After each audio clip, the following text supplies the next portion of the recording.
문을 열어 주옵소서. 저희가 주님 앞에 서 있습니다. 주님, 우리의 삶의 정황을 다 아시는 아버지께서, 또 우리의 삶의 무게를 아시는 주님께서 우리의 모든 짐을 다 져주시고, 이 시간 저희들이 주님 말씀을 들으며 전하며 은혜를 깨닫고 또 주님의 사랑을 깨닫는, 그리고 새로운 힘으로는 존귀한 시간 되게 해 주옵소서. 우리의 예배를 받아 주시옵소서. 예수님 이름으로 기도합니다. 아멘. 오늘은 아브라함의 이야기로 말씀을 시작하려고 그럽니다. 아브라함의 아내 사라가 아브라함보다 훨씬 젊은 나이에 죽게 되었습니다. 그러자 이제 처음으로 아브라함이 그 약속의 땅에 와서, 말하자면 우리 이민자들의 삶을 이렇게 이야기가 참 쉽죠. 우리가 첫 이민 1세대로 이민을 와서 아내가 이제 이렇게 오랜 세월을 살고 세상을 떠나게 되었는데, 막상 그전에는 생각해 본 적이 없었는데 매장지가 없다는 걸 알게 됐습니다.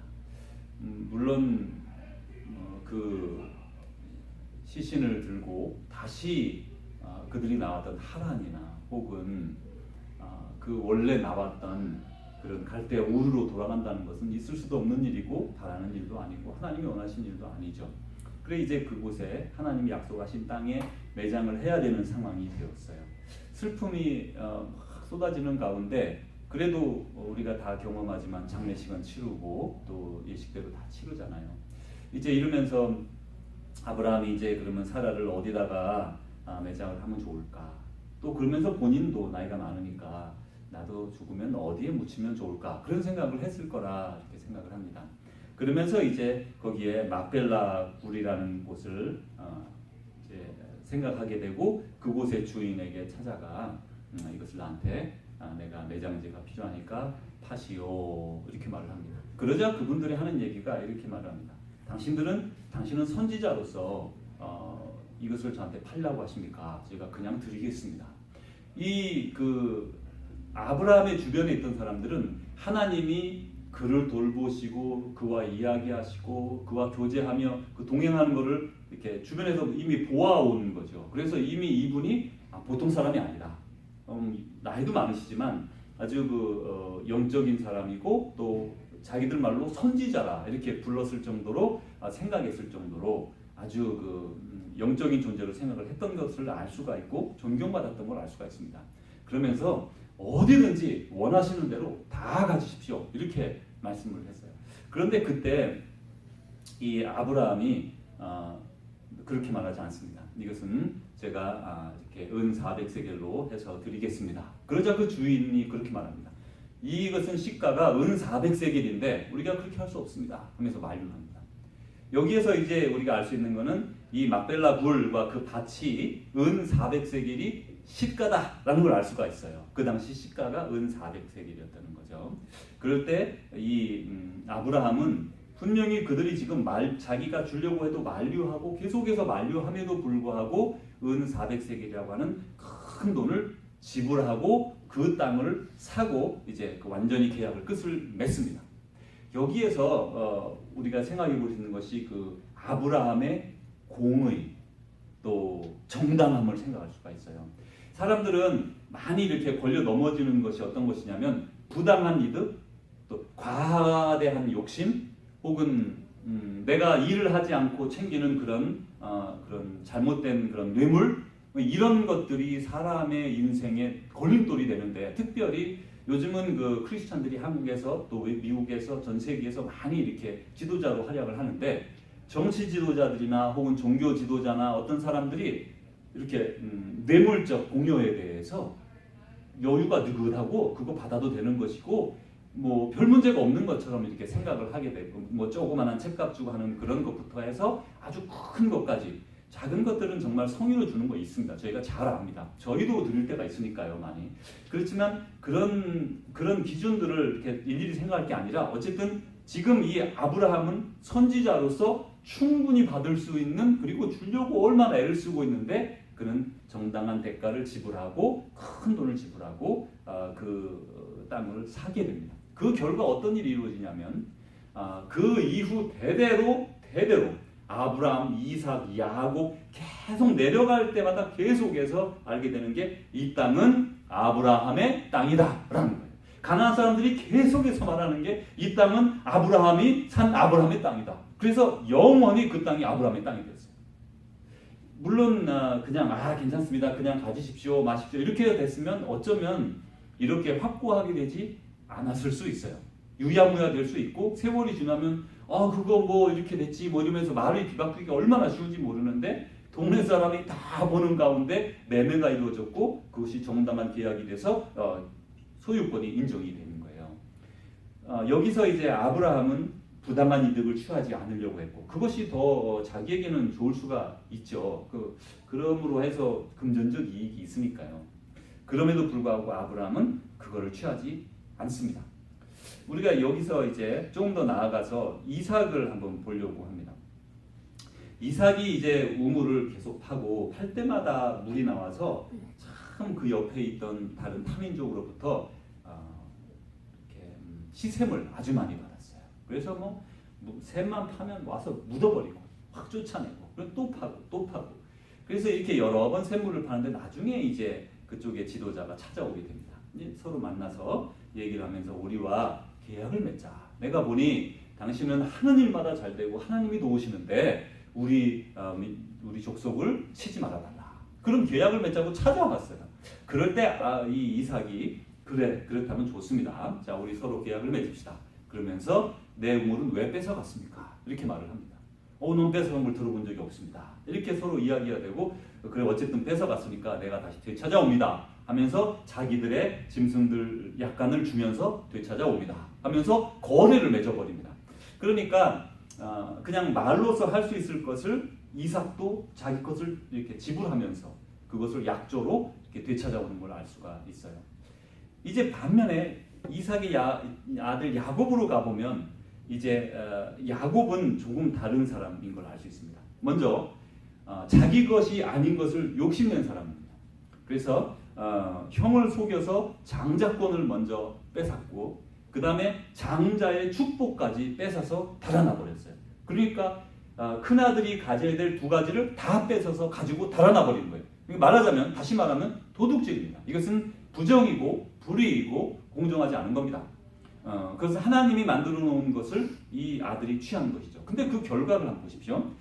야곱은 그렇게 약삭빠른 것처럼 보이지만 그가 이제 그런 장자권도 없고 장자의 축복도 없고 했지만 집에서 쫓겨나고 어린 나이에 쫓겨나서 자기 어머니의 오라버니 오빠가 되는 라반의 집에 가서 이제 일을 하면서 살게 되고 거기서 결혼을 했는데 결혼식 첫날 세상에 자기가 사랑하는 그 두 딸 중에 레아와 라헬이 있는데 라헬하고 결혼하기도 다 약조하고 7년간을 봉사해서 결혼식을 딱 치르고 7일간 결혼식 성대하게 치르지 않습니까? 그리고 첫날 밤을 보내는데 가서 눈을 떠보니까 다음날 눈을 떠보니까 자기가 결혼하려고 7년간 애썼던 딸이 아니라 그 언니 레아라는 거였어요.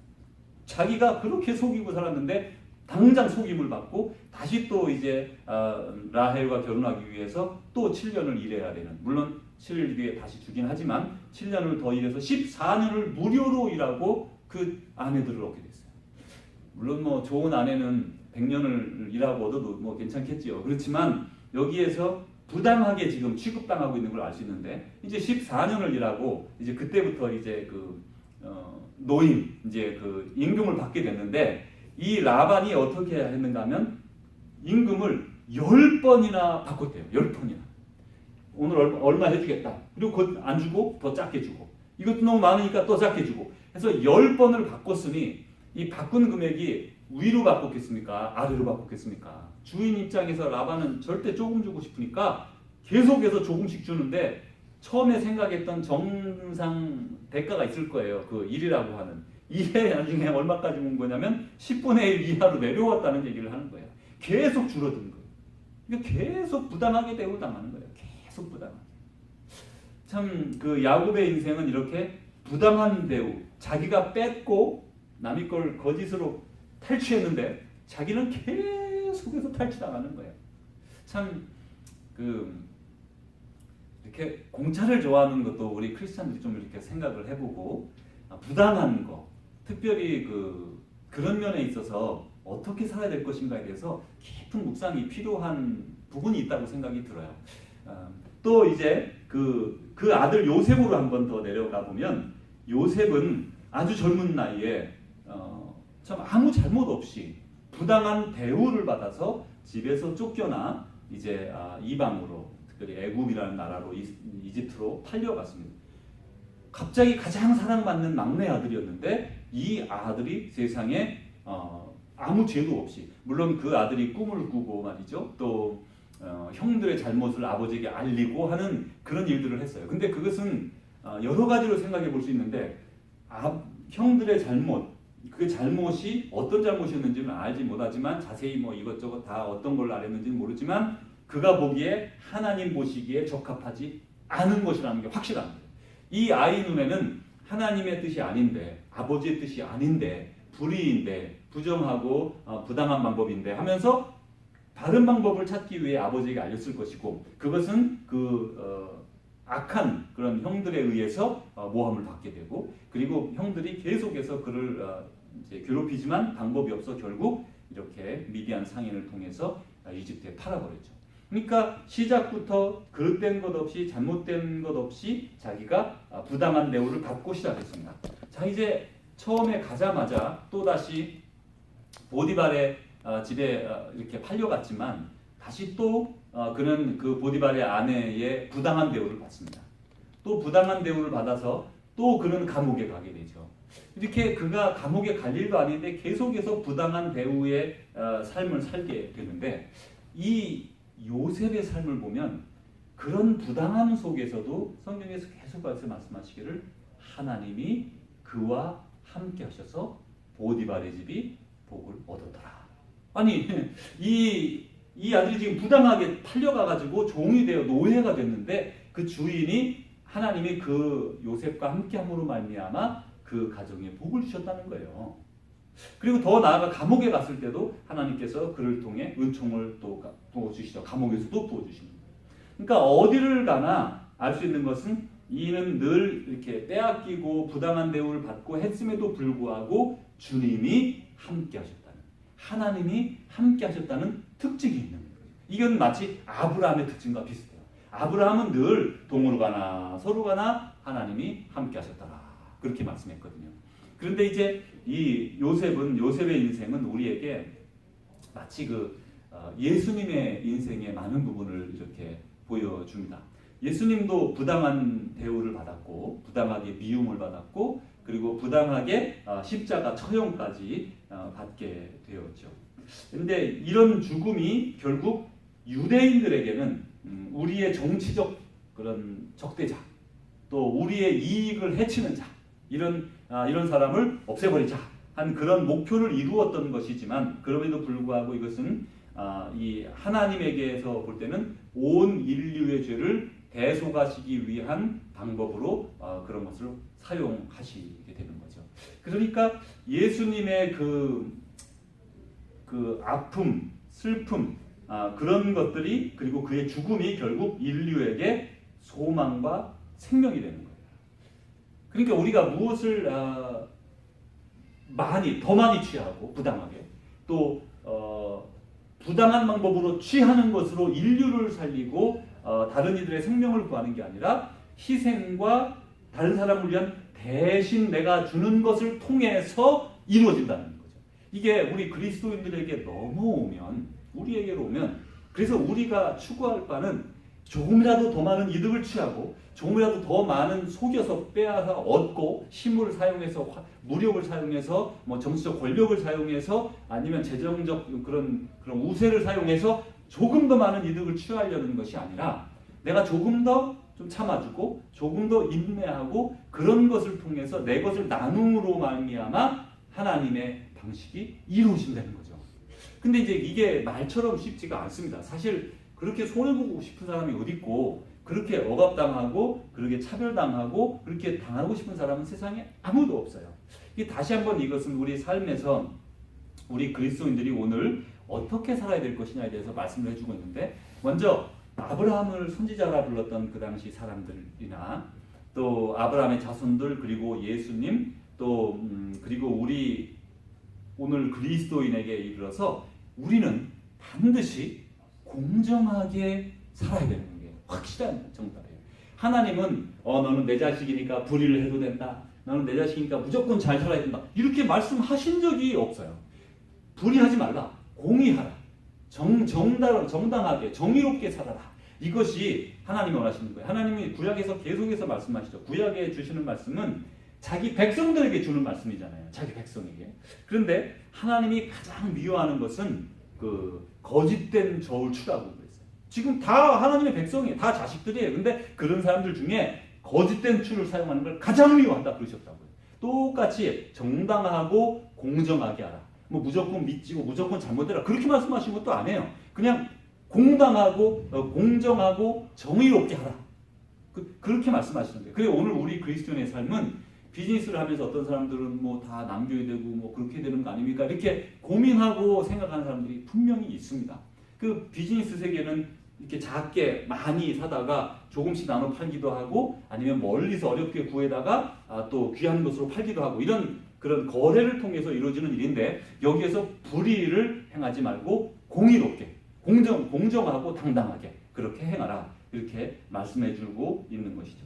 그게 여기서 좀 더 나가서 부당한 대우를 받고 할 때가 있어요. 사람이 그러니까 믿는 사람으로서 또 안 믿는 사람도 마찬가지지만 부당하게 나를 미워하거나 나에게 해를 입히거나 나에게 어떤 것들을 줄 때 어떻게 할 것이냐. 성경적 가르침은 이렇게 인내하라. 그게 첫 번째 방법. 원수를 내가 갚지 마라. 원수 갚는 것이 내게 있으니 내가 갚으리라. 그리고 누가 다시 그를 도와주나요? 야곱의 경우를 보면 하나님은 계속해서 그를 따라다니면서 그를 통해 그가 존재하는 곳에 복을 주시고 그에게 복을 주시거든요. 그러니까 복은 어디로부터 온다? 하나님으로부터 온다. 라는 확고한 신앙을 가지고 상황 가운데 인내하고 대처할 것 대처하고 하면서 바르게 나는 바르게 대하면서 끝까지 나아가야 된다는 것을 우리에게 가르쳐주고 있습니다. 이제 우리 가룟 유다에 대해서 조금 더 생각해 보겠습니다. 예수님의 제자 중에 가룟 유다가 있는데 가룟 유다는 좀 인생이 좀 이렇게 불만족스러웠던 사람일 거라고 생각합니다. 왜냐하면 그가 태어났던 시기는 아주 로마의 그 권력 아래 짓밟힌 그런 이스라엘 사람들. 그 중에 그가 이제 좀 예수님을 통해서 또 아주 똑똑한 유대 출신 아닙니까? 가룟 유다가 아주 그런 사람으로서 좀 출세도 하고 싶고. 그런데 예수님과 함께 하게 되고 또 지혜롭고 또 계산도 잘하고 해서 재정도 맡은 사람. 그래서 아주 재정을 맡긴다는 것은 또 지혜롭기도 하고 뭐 이렇게 산수를 잘하신다는 것뿐 아니라 신뢰한다. 뭐 이런 말하고도 또 비슷한 거거든요. 그래서 그 사람에게 그런 걸 맡겼어요. 그런데 그는 은 30에 예수님을 팔게 됩니다. 자, 이제 여기서 많은 그런 내용들을 생각해 볼 수 있는데 왜 은 30에 팔았느냐? 그건 예전에 구약에서 이사야에서 예견된 말씀이에요. 은 30에 토기장이 밭을 산 그런 말씀을 통해서. 그런데 여기서 이 가룟 유다에게는 또 혹은 제 생각에는 이 내용을 보면 작은 욕심이 그의 마음에 있었던 거예요. 어차피 예수님 팔 건데 무료로 드려서 뭐 하겠느냐. 그러니 돈이나 좀 받자. 여태까지 내가 그 교회 재정에서 조금씩 빼서 먹었는데 이참에 은 30개 더 받는다고 어떻게 되겠냐. 이것도 좀 챙겨보자.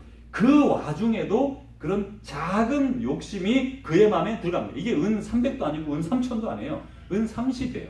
이건 성경의 구약 성경의 말씀이 다 이루어진 것인데 이 가룟 유다의 마음 그런 어떤 작은 욕심의 마음이 그를 더욱더 망치게 되는 거죠. 그리고 우리도 우리 삶에서 어떤 일을 행할 때 작은 욕심이 막 올라오면 그 작은 욕심 때문에 더 큰 일들이 막 쉽게 이루어집니다. 그래서 작은 욕심이 생길 때 그걸 끊을 수 있는 욕망을 끊을 수 있는 그런 생각을 해야 되겠죠.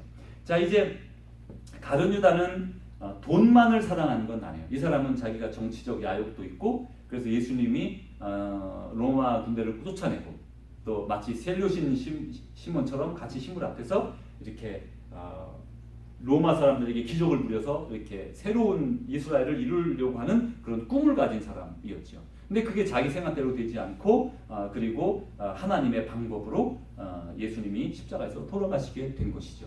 그래서 우리는 내 방법으로 하나님의 일을 무리하게 내가 계획해서 내가 대로 꾸려가는 것이 아니라 하나님의 방법을 하나님께 기도해서 얻어서 그 방법으로 나아가야 한다는 거죠.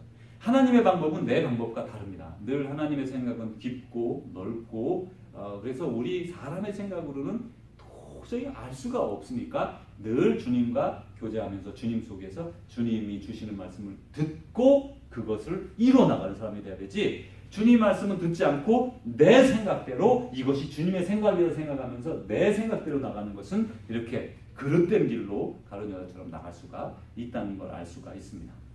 이제 돈을 사랑함이 일만하게 뿌리다라고 디모데후서에 이렇게 말하는데, 돈을 사랑하는 것, 또 재물에 대한 욕심, 이런 것은 심지어 성경에서는 재물에 대한 욕심, 이런 greed에 대해서는 우상 숭배와 같다. 탐욕은 우상 숭배와 같다. 이렇게 또 말씀을 하시거든요.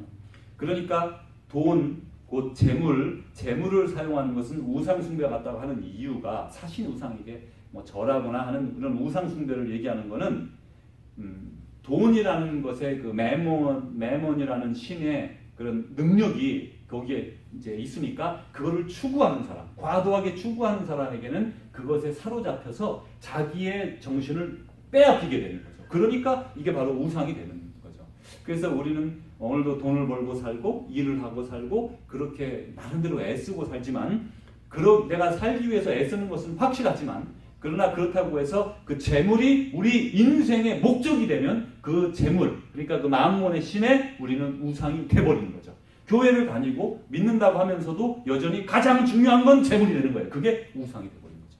그래서 우리는 그 상황에 빠지지 않도록, 상황 속에서 내가 이렇게 잘해야만 나는 돈을 벌 수 있어, 이런 생각이 아니라 하나님의 늘 은혜를 구하고, 아침에 비도 주시고, 아침에 새벽에 이슬도 주시고 해도 주시고, 또 때에 따라 뭐 비도 주시고 맑은 날씨도 주시고, 이런 일들을 주시는 모든 것을 주관하시는 하나님, 나의 아버지, 내가 그분과 함께함이 내게 복이라. 그리고 그 속에서 삶 속에 내 주어진 일을 하면서 성실하게 사는, 그러면서 하나님의 뜻대로 매일매일을 살아가는, 그러는 가운데 하나님의 뜻을 이 땅에 이루는, 그것이 우리의 부름받은 바인데, 우리는 돈을 위해 사는 인생으로 타락하지 않도록, 그래서 성경에서는 돈을 사랑함이 일만하게 뿌리고 또 탐욕은 우상 숭배와 같다, 이렇게 말을 하게 되는 거죠. 그래서 다시 한번 우리는 어떻게 어떤 일을 하며 살든지 간에 관계없이 늘 정당한 그리고 공정한 방법을 취해야 되고, 그리고 그 속에서 어려움을 당할 때 인내해야 되고, 또 좀 더 나가서 그런 인내를 통해서, 또 그런 당함을 통해서 또 때로는 하나님의 뜻이 이루어진다는 것도 기억하고, 늘 그 바른 길로 재물에 대해서 재물의 마음을 빼앗기지 말고, 또 성경이 그러잖아요. 내 재물이 점점 많아지더라도 거기에 취심치 말자다. 거기에 마음을 빼앗기지 말자다. 재물이 쌓일 수 있어요. 살면서 이렇게 점점점 일이 잘 되고 잘 풀려서 재물이 쌓일 수 있어요. 그러나 거기에 네 마음을 주지 마라. 너는 오직 하나님만 바라보라. 왜냐하면 그 주는 분이 하나님이시니까. 다시 한번 우리의 삶을 이렇게 깊이 생각해 보면서 삶에 그러면서 목적까지도 살펴보는, 그리고 그 목적을 위해 오늘도 뛰고 달리는 그런 하루하루가 되어지기를 주의 이름으로 축복합니다. 기도하겠습니다. 하나님 아버지, 고맙습니다. 저희들에게 직업을 주시고 또 일터를 주시고 어려움 가운데 가끔